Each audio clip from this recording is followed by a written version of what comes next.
This was the ultimate motorcycle of its time.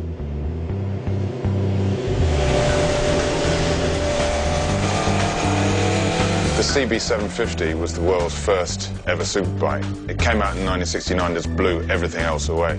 It's one small step for man, one giant leap for mankind. 1969 was the year of the first moon landing, and the Honda CB750 came out in the same year, which is fairly fitting, really, because it was light years ahead of the competition. The competition were the British bikes, especially the Bonneville, but they now looked antiquated in comparison to the space-age CB750. Beautiful view. When I was 21, I had walked into a local dealership. The dealer was kind enough to let me test ride a 750 Honda.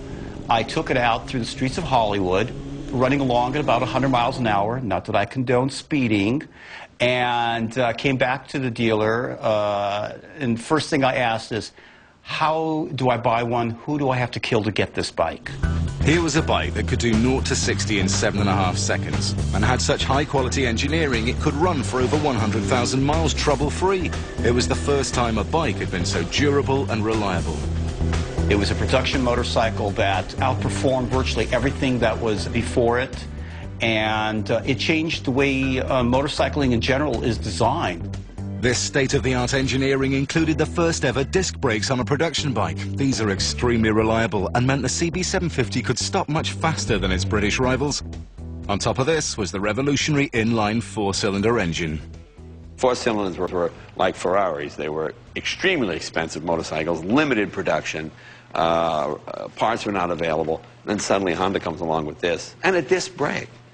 I mean, disc brakes were for airplanes. Even most American cars did not have disc brakes at the time. This is my 1970 750 Honda. I've had it for many, many years now. I'm going to start it up for you. I want you to take a listen to this, close your eyes, and pretend this is a Ferrari.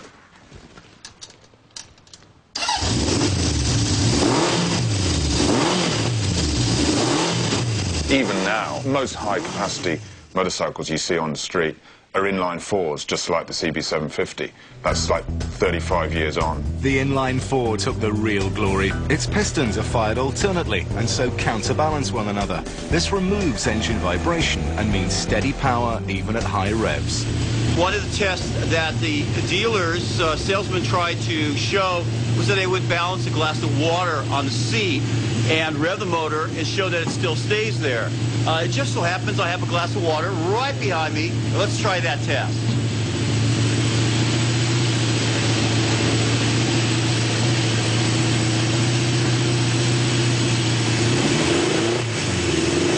I'm impressed. I didn't realize it was that smooth. I guess it does work. The CB750 certainly made it that you didn't have to suffer to go fast. Until then, if you wanted to go fast, you had to put up with vibration, you had to put up with unreliability, you had to put up with oil leaks, you had to put up with bikes that perhaps didn't stop very well, fell apart around you. It just made it really easy.